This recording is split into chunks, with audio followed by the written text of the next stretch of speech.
Gold hub తాకట్టులో ఉన్న బంగారాన్ని విడిపించి కొనబడును. అదే రోజు ఆన్లైన్ ధరకు కొని డబ్బులు ఇవ్వబడును. నమస్తే, వెల్కమ్ టు మనం టీవీ. నేను మీ only truth Tirupati. MLC Kalvakuntla Kavitha arrest అయి దాదాపు 2 నెలలు పూర్తవుతున్నటువంటి పరిస్థితి. మార్చి 15వ తారీఖు కవిత అరెస్ట్ అయింది. అనేక రకాలుగా తీహార్ జైల్లో ఇబ్బంది పడుతున్నటువంటి సిచ్యువేషన్ కూడా మనం చూసినాం. మధ్యంతర బెయిల్ పిటిషన్ దాఖలు చేసినప్పుడు కూడా కవితకు బెయిల్ రాకుండా పోయినటువంటి సిచ్యువేషన్ చూసినాం. ఈ రోజు కూడా కవిత బెయిల్ పిటిషన్ హైకోర్టులో క్లియర్ గా బెంచ్ మీదకి వచ్చినప్పటికీ కూడా రేపటికి వాయిదా వేసినటువంటి సిచ్యువేషన్స్ కూడా మనం చూస్తున్నటువంటి పరిస్థితి. కవిత బెయిల్ కి సంబంధించిన విషయంలో నాతో పాటు మాట్లాడడానికి పొలిటికల్ అనాలిసిస్ట్ కృష్ణకుమారి గారు ఉన్నారు. మేడం నమస్తే. నమస్తే. సో కవితకు సంబంధించినటువంటి టాపిక్ తెలంగాణ రాష్ట్రంలో చర్చ నడుస్తున్నది. రాష్ట్రంలోనే కాదు, దేశమంతా కూడా ఢిల్లీ లిక్కర్ స్కామ్ అంటే ఉవ్వెత్తున ఒక కీలకమైన చర్చ లెక్కున్నది. ఎట్లా ఉంది మేడం కవితకు సంబంధించిన అంశంలో? ఎప్పుడు బెయిల్ రావచ్చు, ఎప్పుడు బయటకు వచ్చేటటువంటి సిచ్యువేషన్ ఉండొచ్చు? ఇప్పుడు ఈ కవిత అరెస్టు మొత్తం కూడా మొదటిసారి నోటీసులు ఇచ్చినప్పటి నుంచి అరెస్ట్ చేసి తీహార్ జైల్లో పెట్టినప్పటి వరకు కూడా మొత్తం చూసుకుంటే మనం కవితను అరెస్ట్ చేసింది కేవలం లిక్కర్ స్కామ్ గురించి మాత్రమే కాదు. కేజ్రీవాల్ని అరెస్ట్ చేయడం కోసం ఎవరెవరితో మాట్లాడి కాలయాపన చేసి చేసి చేసి కరెక్ట్గా ఎలక్షన్స్ టైంలో కేజ్రీవాల్ని అరెస్ట్ చేయాలి. దానికోసం అని చెప్పి వాళ్ళు పకడ్బందీగా ఒక రూట్ మ్యాప్ వేసుకున్నారు. ఆ రూట్ మ్యాప్ ప్రకారమే కరెక్ట్గా అసెంబ్లీ ఎలక్షన్స్ అప్పుడు కూడా ఆమెను అరెస్ట్ చేస్తే మంచిది బీఆర్ఎస్ బీజేపీ ఒకటే అంటున్నారు అందరూ అని చెప్పి బీజేపీ నాయకులు చెవులో ఇల్లు కట్టుకుని చెప్పినా కానీ మోడీ వినలా. కానీ మోడీ లక్ష్యం ఏంటంటే తెలంగాణలో బీజేపీ గెలవడం కానీ అవి కాదు లక్ష్యం. బీజేపీ ఎట్టి పరిస్థితుల్లో గెలవదని తెలుసు తెలంగాణలో, కానీ పార్లమెంట్ ఎలక్షన్స్ ఆయనకి ఇంపార్టెంట్. అందుకని ఎంతమంది ఎన్ని మాట్లాడుకున్నా ఈ రెండు పార్టీలు ఒకటే అంటే ఒకటి కాదని నిరూపించుకోవాలనుకుని కూడా ఆ పాచికని దాచిపెట్టుకున్నారు. ఆ కార్డు దాచిపెట్టి పార్లమెంట్ ఎలక్షన్స్ ముందు ఆమెను అరెస్ట్ చేయడం ద్వారా మేము బీఆర్ఎస్ ఒకటి కాదు అనేది లైన్ క్లియర్ చేసి ఇక్కడ ఎంపీ సీట్లు ఎక్కువ సంపాదించాలి అనే దానికోసం కవితను వాడారు. ఈ కవితని ఇలా వాడడం ఇది చాలా చిన్న విషయం. ఈ ట్రిక్ అసెంబ్లీలో కూడా వాళ్ళు అసెంబ్లీలో ఎంత వాడినా అంత లేదు బీజేపీకి. ఎప్పుడు ప్రతిపక్ష పాత్ర, అసలు ప్రతిపక్ష పాత్ర కూడా కాదు. ఇప్పుడు ప్రతిపక్ష మాత్రం ఎక్కడుంది? టీఆర్ఎస్ఏ కదా. టీఆర్ఎస్ ఎమ్మెల్యేలు మొత్తం కట్టగట్టుకుని కాంగ్రెస్లోకి వెళ్తే తప్పితే బీజేపీ ప్రతిపక్షం కాదు ఇక్కడ. అయితే కానీ అసలు లక్ష్యం ఏంటి మోడీది? కవితని పార్లమెంట్ ఎలక్షన్స్ ముందు అరెస్ట్ చేసి కవితని ఎలా అయితే అరెస్ట్ చేశారో అలాగే కేజ్రీవాల్ను కూడా అరెస్ట్ చేసి కేజ్రీవాల్ ఎలక్షన్ ప్రచారానికి వెళ్లకుండా చెయ్యాలి అనే ఒక ఉద్దేశంతో ఈ హైడ్రామా అంతా నడిపించారు. అంటే ఢిల్లీ వాళ్ళ చేతిలో రావాలి. అసలు కేజ్రీవాల్ అనే అతను వాళ్ళకి చాలా ఇబ్బందిగా ఉన్నాడు. అంటే ఎట్లా అంటే నెత్తి మీద ముళ్ళ కిరీటంలా ఉన్నాడు అనుకుంటారు. క్యాపిటలే మన చేతిలో లేదని అందుకోసం అని చెప్పి కేజ్రీవాల్ని ఎట్లయినా సరే అక్కడ ఢిల్లీ పీఠం వీళ్ళు దక్కించుకోవాలి అని అనుకుంటున్నారు.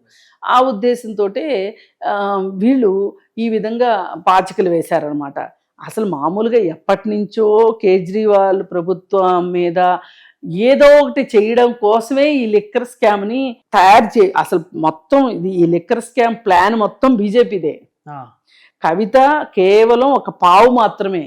ఆమెకి ఏం చెప్పారంటే, నీకు డబ్బులు వస్తాయమ్మా, మాకు నువ్వు ఉపయోగపడాలి అంటే ఆమె చక్కగా ఉపయోగపడింది. ఇప్పుడు మనం ఎవరన్నా మన పేరు మీద లోన్ తీసుకుంటాము, మీ పేరు మీద లోన్ తీసుకుంటాము, కానీ డబ్బులు మేము వాడుకుంటాము, మీరు ఏం లేదు జస్ట్ మీ ఆధార్ కార్డు మీ పాన్ కార్డు ఇస్తే చాలు మీకు కొంత కమిషన్ ఇస్తాము అని చెప్తారు. అలా చాలామంది ఇచ్చి ఇరుక్కున్న వాళ్ళు చాలామంది ఉన్నారు. మీ ప్రాపర్టీ పెట్టుకుంటాము లోన్ కోసం, మీకు పెట్టుకున్నందుకు మీకు కొన్ని డబ్బులు ఇస్తాము అని చెప్పి చేస్తారు. అలా చేసిన తర్వాత అసలు ఈ ఆస్తియే పోయే పరిస్థితి వచ్చేస్తనమాట. అట్లా కవితను కూడా అలా వాడారు. ఎవరు? బీజేపీ వాళ్ళు వాడి. కవిత కూడా ఊహించుండదు కేజ్రీవాల్ని అరెస్ట్ చేస్తారు కానీ నన్ను ఎందుకు అరెస్ట్ చేస్తారో అనుకుంది ఆవిడ. అనుకుంటే సహకరించకపోను. ఇప్పుడు కేటీఆర్ తేలికుట్టిన దొంగల్లాగా ఉన్నారు. వాళ్ళు మొత్తం స్కామ్ మొత్తాన్ని బయట పెట్టనూ లేరు. పెడితే వాళ్ళ రహస్యాన్ని బట్టబయలు చేస్తే వాళ్ళ దగ్గర వీళ్ళ రహస్యాలు బోల్డ్ ఉన్నాయి. అందుకని ఎవరికి వాళ్ళు కన్నంలో తేలుకుట్టిన దొంగలాగా కూర్చున్నారనమాట. అట్లా సరే ఈ పరిస్థితులు ఇట్లా ఉంటే ఇప్పుడు మనమందరం అనుకున్నట్లే పార్లమెంట్ ఎలక్షన్స్ అయ్యే వరకు కవితకి బెయిల్ రాదు అనేది సుస్పష్టంగా తేలిపోయింది. ఇప్పుడు ఇప్పుడే బెయిలు, రేపే బెయిలు అనుకుంటే కూడా అవలా. ఇప్పుడు రేపటికి వాయిదా వేశారు. ఏది ఇవాళ ఆమె బెయిల్ కోసం అప్లై చేసుకుంటే రేపటికి వాయిదా వేశారు. రేపటికి వాయిదా వేస్తే ఇప్పుడు పరిస్థితి ఏంటి అంటే రేపైనా సరే ఆమెకు బెయిల్ దొరుకుతుందా? సస్పెన్షన్ అనమాట. దొరికితే రేపు దొరకవచ్చు, దొరకకపోతే గనక ఈ ఇప్పుడు గవర్నమెంట్ మారింది అనుకోండి. ఇంకోటి ఏంటంటే మేడం, రేపు 2 బెయిల్ పిటిషన్స్ ఉన్నాయి, ఈడీ ఒకటి, సిబిఐ ఒకటి. వస్తే రెండిట్లో ఏదైనా ఒకటి రావచ్చు, ఒకదానిలో అయితే లోపలనే ఉండాలిగా. మళ్ళీ రెండిట్లోనూ వస్తేనే ఉపయోగం. పైగా ఇంకొకటి కూడా జరగచ్చు. రేపు ఏదైనా ఒక పరిస్థితిలో ఆమెకు బెయిల్ దొరికింది అంటే సంతోషం, దొరకలేదు అనుకోండి. ఇప్పుడు 4వ తారీఖు మన ఎలక్షన్ రిజల్ట్స్ వస్తాయి. ఇప్పుడు బీజేపీ ప్రభుత్వము అధికారంలోకి వచ్చిందా కేంద్రంలో ఒక లెక్క, రాకపోతే ఇంకొక లెక్క. ఇప్పుడు రాలేదనుకోండి, ఇప్పుడు ఈ కొత్త ప్రభుత్వంకి ఇది ఒక్కటే పని కాదు కదా. ఇప్పుడు సుప్రీంకోర్టు ఏమైనా కొంచెం స్వతంత్రంగా వ్యవహరించి బెయిల్ ఇవ్వాలా వద్దా అనే ఒక బేస్ ఏమన్నా ఆలోచించుకున్నా, లోకల్గా హైకోర్టు ఏమన్నా ఆలోచించుకున్నా, ఇప్పుడు హైకోర్టులో ఇవ్వలేదనుకోండి, వీళ్ళు మళ్ళీ సుప్రీంకోర్టుకే కదా వస్తారు. ఇప్పుడు ఏదేమైనా ఇప్పుడు కవిత పరిస్థితి త్రిశంకు స్వర్గం లాగా ఉంది.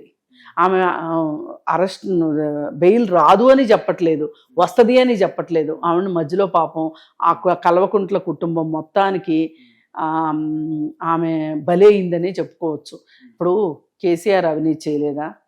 ఇప్పుడేంటి, ఆయన రైల్వే మంత్రిగా ఉన్న సందర్భంలో కూడా, ఆయన కార్మిక శాఖ మంత్రిగా ఉన్నప్పుడు దగ్గర నుంచి ప్రతి చోట ఆయనకి ఎక్కడో ఒక చోట ఆయనకు ఉన్నాయి, అందరికీ తెలుసు. కానీ ఆయన ఏమన్నా చేయగలిగారా? కేటీఆర్ ఏం చేశాడు? రియల్ ఎస్టేట్ దందా చేశాడని చెప్తున్నారు, ఇంకొకటి చేశారు, ఇంకొక కొంతమంది అయితే గిట్టని వాళ్ళు అసలు మాదక ద్రవ్యాల దీంట్లో కూడా అతను డ్రగ్స్ దీంట్లో కూడా ఉన్నాడని చెప్తున్నారు. మరి హైదరాబాద్ చుట్టుముట్టు ఎన్ని వందల ఎకరాలు ఫోన్ ట్యాపింగ్ లో ఉన్నాడు, ఎన్నో బోలెడు హీరోయిన్ల ఫోన్ ట్యాపింగ్ చేసిందని చెప్పి అవన్నీ ఉన్నాయి. ఇప్పుడు హరీష్ రావు ఏమన్నా తక్కువ? ఆరోగ్య శాఖ మంత్రిగా ఉండి పంచాయతీరాజ్ శాఖ మంత్రి, రంగనాయక సాగర్ దగ్గర ఫామ్ హౌస్ 100 ఎకరాల ఫామ్ హౌస్ అది. మరి ఇవన్నీ చేసిన పరిస్థితుల్లో వీళ్ళందరూ ఇవాళ హాయిగానే ఉన్నారు. ఒక రకంగా అధికారం లేకపోయినా ఎవరిళ్ళల్లో వాళ్ళు ఉండగలుగుతున్నారు. కానీ పాపం కవిత ఎమ్మెల్సీగా అధికారంలో ఉండి ఆమె జైల్లో ఉంటుంది. ఇది కొంచెం బాధాకరమైన విషయం. ఏది ఏమైనప్పటికీ ఇప్పుడు ఎవరి కోసమో, ఎవరి మెప్పు కోసమో మనము ఇంకెవరినో బలి చేయాలని వెళ్ళి మనం బలవటం ఉంది చూసారా? ఇది ప్రతి ఒక్కళ్ళు రాజకీయ నాయకులు నేర్చుకోవాల్సిన విషయం. ఇప్పుడు కేసీఆర్ లాగానే కేజ్రీవాల్ ఒక నాయకుడు అయ్యే హక్కు ఉంది అతనికి. మోడీకి ఎంత హక్కు ఉందో, అమిత్ షాకి ఎంత హక్కు ఉందో కేజ్రీవాల్కి ఉంది, రాహుల్ గాంధీకి ఉంది. ఒకవేళ మీరు నేను రాజకీయాల్లోకి వస్తే మనకే ఉంది. ఇదేమి పలానా వాళ్ళు మాత్రమే రాజకీయాలు చేయాలని ఎక్కడా లేదు. మనది ప్రజాస్వామ్యం. లైన్ అయితే బార్డర్ అయితే ఉండదు. మీరుండొచ్చు, నేనుండొచ్చు, ఎవరైనా ఉండొచ్చు. మరి మనం రాజ్యాంగంలో రాసుకున్నాం, జాతి, మత, కుల, వర్గ, వర్ణ విభేదం లేదు. భారతీయ పౌరుడైతే చాలు రాజకీయాల్లో, ప్రత్యక్ష రాజకీయాల్లోనూ పరోక్ష రాజకీయాల్లోనూ పోటీ చెయ్యాలి అంటే అది మాత్రమే అర్హత. వయసు ఒక అర్హత. చదువుతో పని లేదు, డబ్బుతో పని లేదు, ఏం లేదు కదా. కానీ మన దురదృష్టం ఏంటి అంటే వీళ్ళు మాకు మాత్రమే హక్కు ఉంది అనుకుంటారు. మేము ఒక్కడమే రాజకీయాల్లో ఉండాలి అనుకుని తప్పటడుగులేసి, అందుకే రాజకీయాల్లో హత్యలు ఉండవు, ఆత్మహత్యలే ఉంటాయి. ఇప్పుడు ఒక రకంగా రాజకీయంగా కవిత ఆత్మహత్య చేసుకున్నట్లు లెక్క. అసలు ఎవరినో ఇరికించాలని, ఎవరినో మెప్పించాలని ఏదో చేసి పిల్లి పేరాసుకెళ్ళినట్లు చేయబట్టి ఆల్మోస్ట్ ఆమె మర్చిపోయినట్టే కదా మేడం తెలంగాణ ప్రజలు కవితను. సగం ఒక 50% అన్న. ఇప్పుడు అలా అనుకోవడానికి లేదండి. ఇప్పుడు అసలు ఆమె గనక బీజేపీలో చేరితే అవకాశం ఉందా? ఎందుకు చేర్చుకోరు? అదో పెద్ద వాషింగ్ మిషన్ పార్టీ అయితే రేపు కేంద్రంలోకి అధికారంలోకి రానివ్వండి, ఈ దేశంలో ఎన్ని డ్రామాలు జరగాలో అన్ని డ్రామాలు జరుగుతాయి. ఇవేందో తెలంగాణ కూడా కవిత ముఖ్యమంత్రి అయినా ఆశ్చర్యపోవక్కర్లా, కవిత ముఖ్యమంత్రి అయినా ఆశ్చర్యపోవక్కర్లా. ఆమె గనక ఒకటి చెప్పండి మేడం, కవితను ప్రీ ప్లాన్ తో భారతీయ జనతా పార్టీ వాళ్ళే లోపల ఉంచారు. ఖచ్చితంగా మీకు అసలు మీరు రాసి పెట్టుకోండి. ఇప్పుడు ఫోన్ ట్యాపింగ్ ఎంత నిజమో, లిక్కర్ స్కామ్ ఎంత నిజమో, అంటే కవితకు చెప్పే ఉంచారు కావచ్చా? కవితకు ముందే చెప్పి అరెస్ట్ చేస్తారని చెప్పరు. మేము అక్కడ ఒక స్కామ్ చేసుకునే అవకాశం నీకుంది అని చెప్పారు. అంతేగాని అసలు కేజ్రీవాల్ మీద నిన్ను బాణంలాగా సంధిస్తున్నామని కూడా చెప్పారో లేదో. కానీ ఈ స్కామ్ చేసుకోవడానికి అవకాశం ఇచ్చింది, రూట్ మ్యాప్ ఇచ్చింది మటుకు బీజేపీయే ఖచ్చితంగా. ఎందుకంటే కేజ్రీవాల్ కోసం. కేజ్రీవాల్ని పడేయాలి అంటే కనుక ఏదో ఒక బాణం కావాలి. ఆ బాణం ఇప్పుడు కవిత భుజం మీద తుపాకీ పెట్టి కేజ్రీవాల్ని పేల్చారు బీజేపీ వాళ్ళు. అది సుస్పష్టం. ఎందుకంటే ఈమెను అరెస్ట్ చేయకోకుండా ఆయన అరెస్ట్ చేయలేదు చూడండి. ఎస్, అవును. సో ఇంకోటి చెప్పండి మేడం, కవిత బయటికి రావడానికి కేసీఆర్ మోదీతో ములాఖత్ అయింది అనేటటువంటి ఒక చర్చ నడుస్తుంది. ఎందుకు అవరండి? మరి ఇప్పుడు నా కోసం, నా కుటుంబం కోసం కవిత బలైంది అనే ఒక బాధ ఉండదా? అలా అయినా లేదు, తెలిసి తెలియక కూతురు తప్పు చేసింది అన్న కూతురు ఎవరైనా ఎవరి పిల్లల్ని వాళ్ళు రక్షించుకోవాలనుకుంటారు కదా. ఇప్పుడు మనం చూడండి, ప్రజ్వల్ రేవಣ್ణ అంత చేస్తే కూడా వాళ్ళు ఏం మాట్లాడారు? అవి ఇప్పటివి కాదు, కావాలని ఎలక్షన్లు అప్పుడు బయటికి తీసుకొచ్చారని ఒకళ్ళు, రాజకీయ కుట్ర అని ఇంకొకళ్ళు. కవిత కూడా చెప్పింది దేశం దాటిచ్చారని చెప్పింది కదా. ఆయన్నైతే దేశం దాటిచ్చారు, నన్నైతే తిహార్ జైల్లో పెట్టారు అన్నది. నేను ఇంకొంచెం ముందుకెళ్ళి నేనేం మాట్లాడతా, ఇప్పుడు దాదాపు 16-17 మంది వ్యాపారస్తుల్ని, బ్యాంకులను మోసం చేసిన వ్యాపారస్తుల్ని బీజేపీ వాళ్ళు దగ్గరుండి, ఆ 16 మందిలో ఒక్కడు తప్పితే మిగతా 16 మంది 17 మంది గుజరాత్ వాళ్ళే. విజయ్ మాల్యా ఒక్కడ తప్పితే మొత్తం గుజరాత్ వాళ్ళే. వాళ్ళందరికి పాస్పోర్ట్లు ఇచ్చి పంపించింది ఎవరు? మోడీ కదా దగ్గరుండి. ఆయనకి ఇష్టమైతే దేశం దాటిస్తాడు, రాజకీయంగా అవసరమైతే వాడుకోవాలి అంటే గనక అరెస్ట్ చేసి జైల్లో పెడతాడు. ఇప్పుడు ఆమ్ ఆద్మీ పార్టీని ఒక పక్క నుంచి తూట్లు పడవడానికి, ఆమ్ ఆద్మీ పార్టీ బతికి బట్ట కట్టకుండా ఉండటం కోసం చేసింది ఏంటి? ఇంకోటి ఏంటంటే ఆమ్ ఆద్మీ పార్టీ మధ్యకాలంలో బాగా స్ప్రెడ్ అవుతుంది వేరే రాష్ట్రాలు. అదే బాధ. ఇప్పుడు గుజరాత్లో పోటీ చేశారు, పంజాబ్లో పోటీ చేశారు, గోవాలో పోటీ చేశారు. ఇది వాళ్ళకి ఇష్టంగా అనిపించట్లేదు. తెలంగాణలో కూడా అవకాశం ఉంటుండే, కానీ ఈ మధ్య కాలంలో కొంతమంది హుషారు పడ్డారు, కొన్ని పార్టీల నుంచి ఆమ్ ఆద్మీ పార్టీలోకి వెళ్ళారు. కాకపోతే ఇంకా వాళ్ళకి అంత ఓపెనింగ్ ఇప్పుడు కాంగ్రెస్ పుంజుకోకపోతే కనుక వాళ్ళు కూడా ఎంతో కొంత ఏదో వాళ్ళ ప్రభావం వాళ్ళు చూపించి ఉండేవాళ్ళు. అనూహ్యంగా కాంగ్రెస్ పుంజుకోవడంతో కొంచెం ఇబ్బంది వచ్చింది, కానీ లేకపోతే ఇక్కడ కూడా పుంజుకునేది. అందుకని ఇప్పుడు వాళ్ళకి ఏమైపోయాడు, కేజ్రీవాల్ కంట్లో నలుసులాగా తయారయ్యాడు.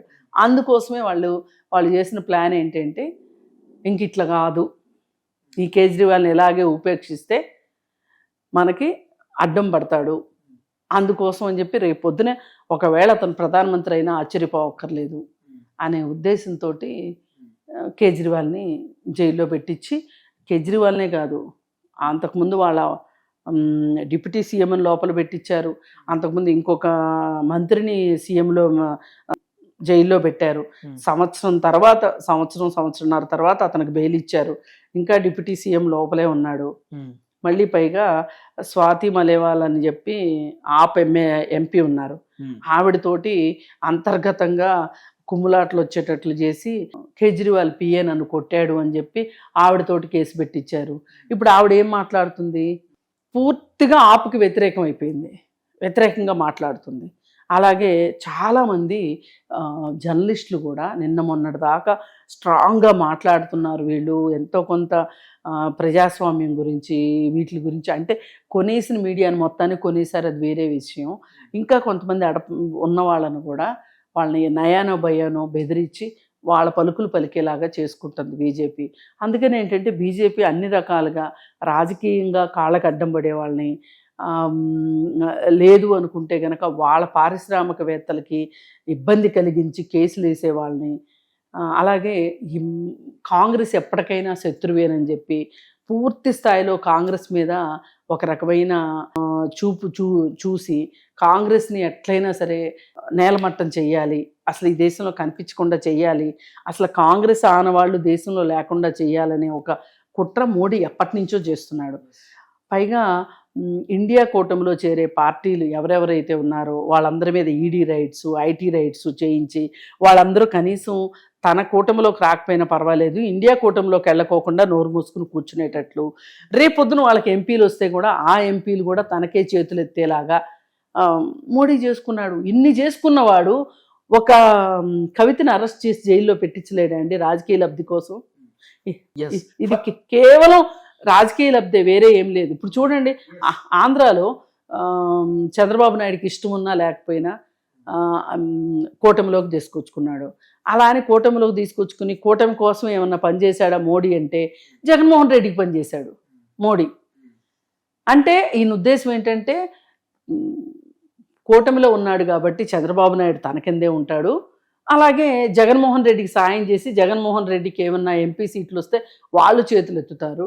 అంటే మొత్తంగా ఆంధ్రప్రదేశ్లో ఉన్న 25 ఎంపీ సీట్లు తన గల్లాపెట్టులోనే ఉండాలని చూసుకున్నాడు మోడీ. మరి ఇవన్నీ కుట్రలే, ఎన్ని రాజకీయ కుట్రలే. ఈ రాజకీయ కుట్రల్లో ఈ కవిత ఇష్యూ కూడా ఒక భాగం. అందుకే ఆవిడకి వస్తే రేపు బెయిల్ రావాలి, రాకపోతే ఎప్పుడు వస్తుందో చెప్పలేం. ఎందుకంటే ప్రభుత్వం మారిందనుకోండి, ఇప్పుడు అదే ప్రభుత్వం ఉందనుకోండి, బెయిల్ రావచ్చు, మోడీయే మళ్ళీ అధికారంలోకి వస్తే రావచ్చు. మోడీ కనుక రాకపోతే ఏంటి కవిత పరిస్థితి అంటే చెప్పలేం. అది కవిత పరిస్థితి. So thank you so much madam. So ఇది కవితకు సంబంధించినటువంటి ప్రధానమైనటువంటి అప్డేట్. చూస్తున్నాడు మనం టీవీ. నేను మీ only truth Tirupati. Stay tune.